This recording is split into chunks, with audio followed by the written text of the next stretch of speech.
안녕하세요. 토요미스테리 디바제시카입니다. 2020년 2월 15일 토요일 저녁, 미국 아이오와주에 위치한 웨스트 디모인의 한 가정집으로부터 다급한 911 신고가 걸려왔습니다. 신고자는 여성이었는데요. 제 남편이 숨을 쉬지 않아요. 빨리 와주세요. 하고 도움을 요청했죠.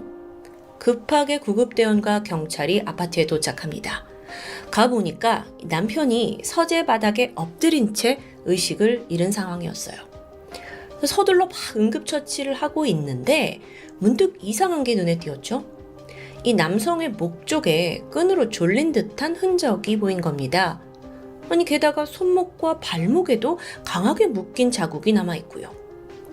일단은 대원들이 그를 빠르게 치료를 했고 동시에 2명의 경찰관이 그 신고자를 대상으로 무슨 일이 벌어진 건지 조사를 하기 시작해요.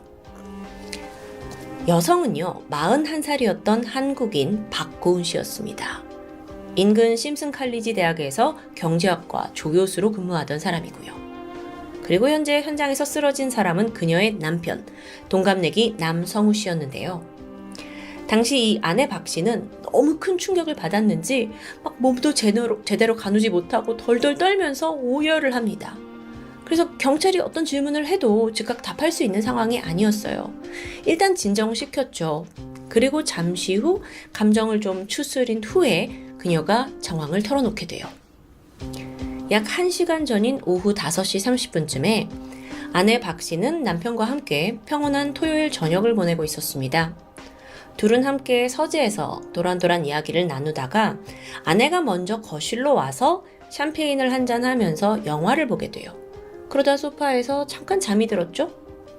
얼마나 시간이 좀 흐르고 탁 일어나 보는데 집안이 좀 고요한 겁니다. 그래서 여보 부르면서 서재로 향했는데 충격적인 광경이 펼쳐져 있었어요. 남편이 의자에 몸이 묶인 채 바닥에 쓰러져 있었던 거예요. 그래서 아내가 왜 이래요 하면서 줄을 풀고 911에 신고를 했다는 거고요. 근데 좀 이상하죠? 아니 왜 갑자기 묶여 있을까요? 도둑이 침입한 걸까요? 근데 현장에는 이 부부 외에 제3자가 들어온 흔적은 전혀 없습니다. 이때 아내 박 씨가 말하죠. 사실 남편이 과거에도 몇 번이나 극단적인 시도를 하려고 한 적이 있다는 거예요. 그리고 하필 이날도 이전에 남편이 뭔가 좀 이런 극단적인 그 상황을 암시하는 말을 남기기도 했다고 하고요. 자, 그렇다면 지금 아내가 밖에서 낮잠을 자는 사이에 정신적으로 불안정한 남씨가 홀로 서재에서 그런 극단적인 선택을 했다는 가능성이잖아요. 근데 여전히 이상한 게 있죠. 왜 몸을 묶었을까요? 아내 박 씨는 이 부분에 대해서 나는 남편이 단지 의자에 묶여 있었던 것만 봤을 뿐이다 라고 말을 했고 정확히 어떤 상황이었는지는 묘사를 하지 못합니다. 사실 처음에는 넥타이로 의자에 목을 맨 거다 라고 했다가 경찰이 보니까 주변에 넥타이가 없어요. 그러니까 내가 뭐에 매여 있었는지는 신체 어느 부분이 결박되어 있는지는 좀 나도 정신이 없어서 기억이 잘 나지 않는다 라고 말합니다. 물론 남편이 지금 이런 위급한 상황에 처했으니까 큰 충격을 받았을 수 있어요. 그래서 기억에 혼란이 왔을 수도 있죠. 하지만 당시 수사관들은 이게 어딘가 수상하다라는 걸 직감했고 결국 아내 박 씨에게 경찰서로 동행할 것을 요구합니다. 그 사이 구급대원들은 남편 남 씨를 병원으로 후송을 했지만 그는 사투 끝에 결국 사망 판정을 받게 되죠. 박고은 씨를 두고 경찰 조사가 시작됩니다. 자, 남편이 사망하면서 그날의 진실을 알고 있는 사람은 그녀뿐이에요. 그렇게 서에서 한 1시간 정도 조사를 받던 중 박 씨가 갑자기 새로운 진술을 합니다. 사실 남편이 평소에 자기한테 폭력을 휘둘렀대요. 그래서 며칠 전에도 이런 부탁을 했는데 여보, 내가 혹시 당신한테 어떤 상처를 줄 것 같으면 나를 그냥 차라리 꽁꽁 묶어놔. 그러니까 폭력성을 보일지 모르니까 아내가 묶어놨다는 소리잖아요. 근데 또 그렇다고 자기가 남편을 묶은 게 아니고 남편이 자기 혼자 묶었다고 주장하는 겁니다. 자, 그러면서 이 폭력을 강조했어요. 자기 휴대폰에 남편의 폭력을 증명하는 문자와 영상이 있다고 하죠. 아니 그러면 경찰이 당연히 그걸 좀 봅시다 할 거 아니에요. 근데 웬일인지 박 씨가 휴대폰 제출을 못하겠다는 겁니다. 그 이유가 좀 황당해요. 비밀번호가 기억이 나지 않는다는 거예요. 요즘에 어떤 시대냐고요. 경찰이 휴대폰 받아서 박 씨 얼굴한테 딱 갖다 대니까 바로 잠금이 풀려요. 안면 인식 기능이 있었던 거죠. 그런데 이때 박 씨가 보인 행동이 뭐였는 줄 아세요? 딱 경찰 갖다 대니까 얼굴을 싹 피합니다. 마치 핸드폰을 열고 싶지 않은 듯 뭔가 숨기는 것 같죠. 그러다 순간 박 씨의 변호사가 도착을 했고 결국 1차 조사는 찝찝함만 남긴 채 그렇게 박 씨는 집으로 돌아가게 되는데요. 그로부터 머지않아 8시간 후인 2월 16일 그녀는 스스로 다시 경찰서를 찾아옵니다. 그런데 어제랑 분위기가 많이 달라요. 하룻밤새 아주 차분해져 있었죠. 그리고 형사들에게 순순히 자기 휴대폰 비밀번호를 알려주면서 그때부터 사건에 대한 새로운 이야기를 털어놓습니다. 박 씨와 남 씨 부부는 사건 당일 함께 차에 타 있었습니다. 근데 남편이 운전을 하던 중에 어떤 일로 막 격분을 했고 차 거울을 깨부수는 지경에 이르렀죠. 부부가 집에 돌아온 후에도 남편은 흥분을 가라앉히지 못했습니다. 결국 그는 아내에게 여보, 내가 지금 너무 흥분했으니까 혹시 다른 물건을 부수거나 다치지 않게 나를 좀 결박해줘 라고 요청했다는 거죠. 그래서 아내가 집에 있던 케이블 타이와 밧줄을 이용해 남편을 의자에 묶었고요. 그러자 이때 남편이 더한 요구를 했다고 합니다. 내가 비명을 지를 수도 있으니까 여보, 내 입에 테이프를 붙여줘 라고 말이에요. 이때 아내는 그가 혹시나 혀를 깨물어서 자해를 하지 않을까 걱정이 됐고 그래서 입에 일단 양말을 물렸어요. 그리고 그 위에 덕테이프를 붙이게 되죠. 자, 여러분, 이걸 당시 듣고 있던 경찰은 무슨 생각이 들었을까요? 그리고 여러분은 무슨 생각이 드시나요? 이 참 기이하죠. 박 씨 이야기를 더 들어볼게요. 아내는 또 혹시나 남편이 이렇게 묶인 채로 발버둥 치다가 의자가 넘어지면서 테이블에 머리를 부딪히지 않을까 걱정이 됐습니다. 그래서 머리를 보호하기 위해 수건으로 머리 부분을 둘둘 말아요. 그리고 그 위에 다시 테이프를 붙여서 고정했고요. 아니 이러면 지금 남편의 시야가 가려지잖아요. 그리고 아내는 그를 서재에 홀로 두고 거실로 나왔다는 겁니다. 그러다가 좀 지나서 확인하러 가보니 남씨가 묶여있던 의자가 앞으로 꼬꾸라져 있었고 남편은 숨을 쉬지 않고 있었다. 자, 그럼 이전의 넥타이 이야기는 거짓이겠죠. 그럼 이번 진술은 진실일까요? 일부 증거들과 일치하는 부분이 있어요. 집안에서 결박할 때 사용한 파란 나일론줄, 가위, 덕테이프 등등이 나왔으니까요. 자, 그런데 그녀 진술의 핵심은 이겁니다. 남편을 묶은 건 맞지만 이건 남편이 원해서였다는 거예요. 오히려 자기는 몇 번이고 그러지 않겠다고 거부했지만 남편이 그 당시 너무 격분해서 진정시키기 위해 어쩔 수 없는 선택이었다는 주장. 이때 경찰이 되물었습니다. 남편이 정말 그 정도로 평소에 폭력을 자주 행사했냐고요. 증거가 있냐라고 하자 박 씨는 기다렸다는 듯 웬 서류들을 내밀었죠. 그건 2건의 진단서였습니다. 한 번은 남편이 자신에게 램프를 던져서 상처를 입었다는 진단서고요. 또 다른 건 남편에 의해 엄지손가락이 부러져서 치료를 받은 내용이에요. 여기에 더해서요. 박 씨는 남편이 죽기 전 스스로 작성한 일종의 반성문도 보여줬어요. 보니까 남 씨가 스스로 자신의 학대 행위를 나는 이런 사람이다 막 설명한 글이 적혀 있고요. 게다가 특이한 건 부부가 이 문서에 대해 공증까지 받아뒀더라고요. 그러니까 공증이란 게 뭐냐면 증인을 세워서 이 문서가 사실임을 입증했다는 건데 이걸 본 담당 형사는 오히려 이 점이 더 이상하게 느껴지죠. 자기가 아내를 폭행한 그 사실을 공증까지 해서 서류로 보관하는 사람이 얼마나 있냐고요. 그래서 경찰이 아내 박 씨에게 왜 당신은 폭행을 당하면서도 여태 그럼 신고를 하지 않았냐? 라고 묻습니다. 근데 아내는 내가 그러려고 했는데 그때마다 남편이 자살을 죽을까봐 무서워서 그랬다 라고 대답하고요. 또 남편이 또 금세 진정을 하길래 반성을 하는 것 같아서 놔뒀다는 거예요. 이 부분 정말 이거 특이한데요. 평소 둘의 사이가 어땠는지 좀 더 알아봐야겠죠? 먼저 아내 박고은 씨. 1979년생으로 한국에서 대학을 졸업한 후에 지난 2000년 학생 비자로 미국에 왔습니다. 이후 뉴욕 대학에서 석사, 뉴욕 시립대에서 박사까지 받은 소위 엘리트예요. 당시 그녀는 한인 교회를 나갔다가 남편 남성우 씨를 알게 됐는데 유학생이던 박 씨와 달리 남편은 미국 시민권자였죠. 그러던 2017년 박 씨는 아이오와주 심슨 칼리지 경제학과 조교수에 임용됩니다. 안정적인 직장이 생긴 거잖아요. 두 사람이 결혼을 결심했고 남 씨는 그녀를 따라 함께 이 아이오와주로 이주하게 되죠. 둘은 여기서 아파트 사고 신혼살림을 차렸습니다. 자, 그럼 정리하면 박 씨는 대학 조교수로 일하고 남 씨는 인근 공항에서 IT 기술자로 근무했다고 해요. 그런데 이 시기 박 씨의 행보에 아주 이상한 점이 하나 포착돼요.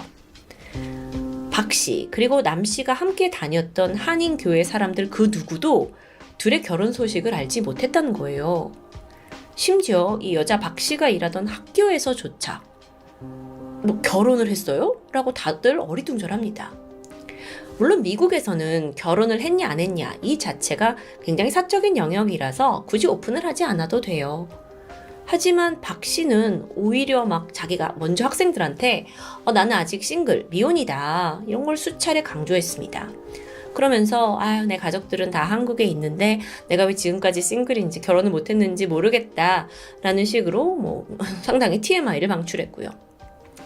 실제로 대학 측은 결혼 사실을 전혀 몰랐다고 합니다.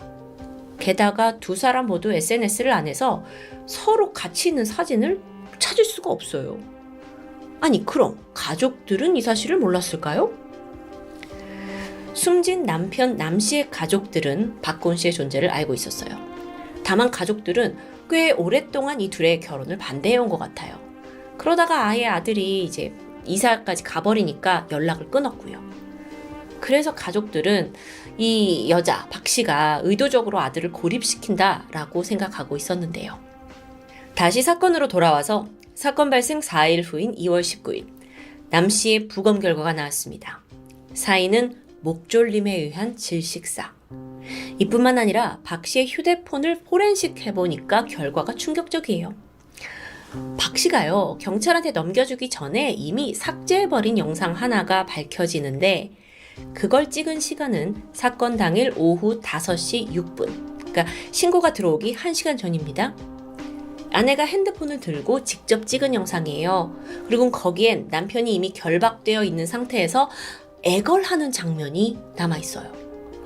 여보, 나 좀 제발 풀어줘. 자, 근데 이 영상은요, 박 씨가 911에 신고를 하기 딱 2분 전에 삭제를 했더라고요. 이거 빼박이죠.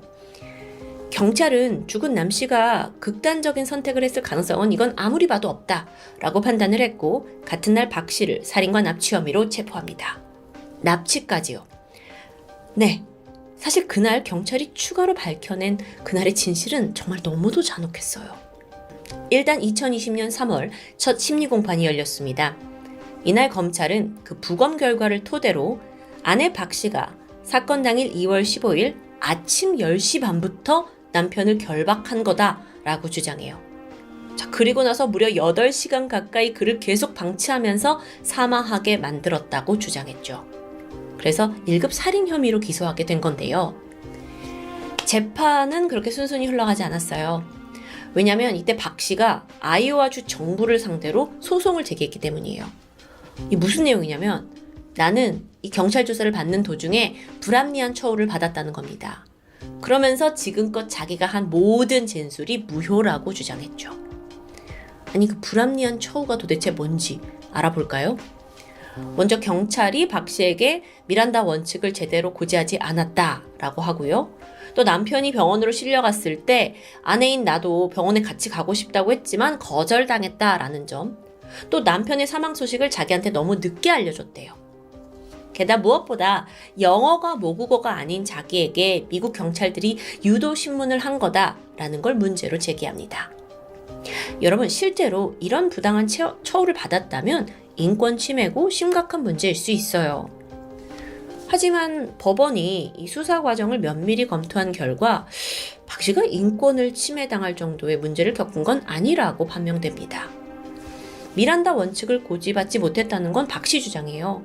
경찰이 분명 고지했거든요. 근데 박 씨가 I don't understand. 난 잘 모르겠다. 막 이렇게 대답을 한 게 문제가 된 거예요.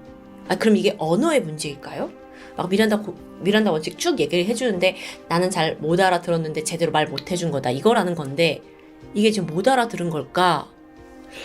이 박 씨라는 사람이 지난 20년 가까이 미국에 살면서 현재 대학에서 영어로 강의를 하고 있어요. 그러니까 실력을 논할 수는 없죠. 그래서 법원조차 아니 이게 말이 되냐 하면서 주장을 받아들이지 않습니다. 이때 박 씨가 불리하다고 생각했는지 돌연 태도를 바꿔요. 그리고 검찰과 협상에 들어갑니다. 이 과정은 무려 4년이나 소요되었죠. 검찰이 그녀와 협상을 고려한 데도 이유가 있습니다. 물론 아내가 남편을 살해했다는 걸 이거 제대로 인정되면 1급 살인죄 종신형이에요. 근데 살인이라는 건 고의성이 아주 중요하게 판단이 되거든요. 그러니까 의도를 했냐 안 했냐는 거예요. 근데 실제로 박 씨라는 이 아내는 키가 162에 몸무게가 49kg, 아담한 체구입니다. 반면 피해자 남편은 건장한 성인 남성 체격이고요. 아니 근데 어떻게 이 작은 여자가 남편을 강제로 의자에 앉혀서 손과 발을 결박할 수 있었겠느냐? 이 부분이 검찰 쪽에서도 제대로 풀기가 힘들었던 거예요. 의문으로 남아있고요. 참고로 남편 몸에서는 그 어떤 수면제나 약물도 나오지 않았거든요. 그렇다면 정말 남편이 스스로 묶어달라 했다는 그 박 씨의 주장을 뒷받침할 수밖에 없었죠. 게다가 그 박 씨 핸드폰에 사건 며칠 전에 찍은 영상이 하나 있었는데 또 거기서 남편이 나를 묶어라 라고 말하는 장면이 있기도 해요. 헷갈리죠. 그래서 검찰도 이 살인의 고의성이 있었냐 없었냐 이걸 입증하는데 다소 한계를 느끼고 있던 터였습니다. 그렇게 긴 재판과 협상이 오갔고 시간이 흘러 드디어 최근의 소식이 전해졌습니다. 박 씨는 남편의 죽음에 대한 책임을 인정하는 대신 죄목을 살인이 아닌 과실치사로 변경하는 데 합의한 겁니다. 지난달이죠. 2024년 4월 아이오와주 법원은 박고은 씨에게 과실치사와 3급 납치, 가정폭력 혐의에 대한 유죄를 인정합니다. 이에 검찰은 과실치사 납치에 각각 10년, 10년, 그리고 가정폭력에 5년, 그러니까 도합 25년형을 줘야 된다라고 구형했어요. 근데 여기에 대해 결국 재판부가 선고한 형량은 징역 10년입니다. 플러스 유가족에게 배상금 15만 달러, 그러니까 하나로 한 2억 원을 지불하라는 명령이 내려졌죠. 이 처벌이 엄중하기로 유명한 미국치고는 꽤 뜻밖의 판결이었습니다.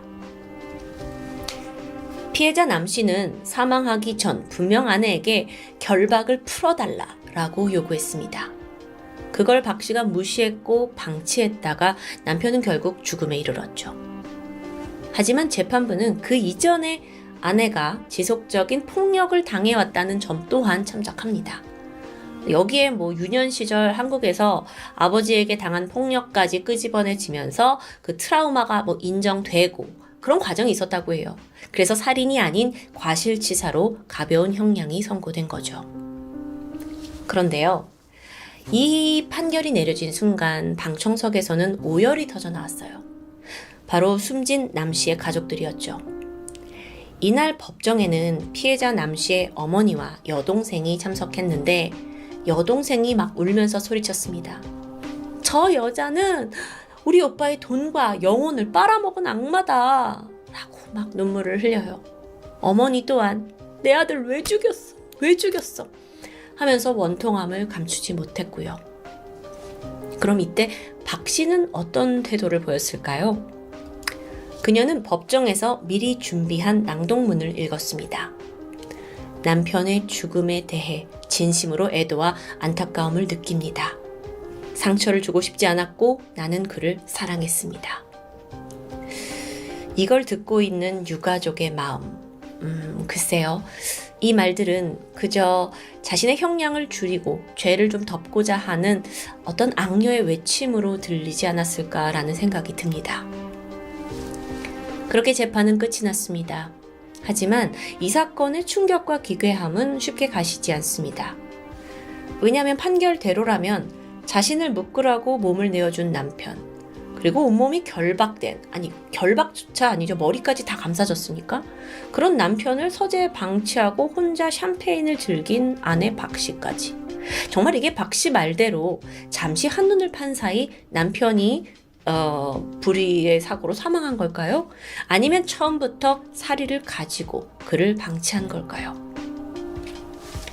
마지막으로 숨진 남 씨는 사건 이틀 전 돌연 자신이 다니던 공항에 병가를 했습니다. 그 후 아내가 근무하던 대학교를 찾았다라는 사실이 확인되었죠. 근데 이때 어떤 이유로 학교를 찾았는지는 밝혀지지 않았어요. 혹시 여기에 어떤 살해의 원인이 숨겨져 있진 않을까요? 무수한 물음표만을 남겨둔 채 종결된 사건. 박 씨는 앞으로 10년의 징역형을 미국에서 마치면 바로 한국으로 추방됩니다. 엘리트라고 불리던 한인 교수의 몰락. 과연 가정폭력을 견디다 못한 아내의 복수였을까요? 아니면 치밀한 가스라이팅 범죄의 최후였을까요? 여러분의 생각이 궁금합니다. 지금까지 토요미스테리 디바제시카였습니다.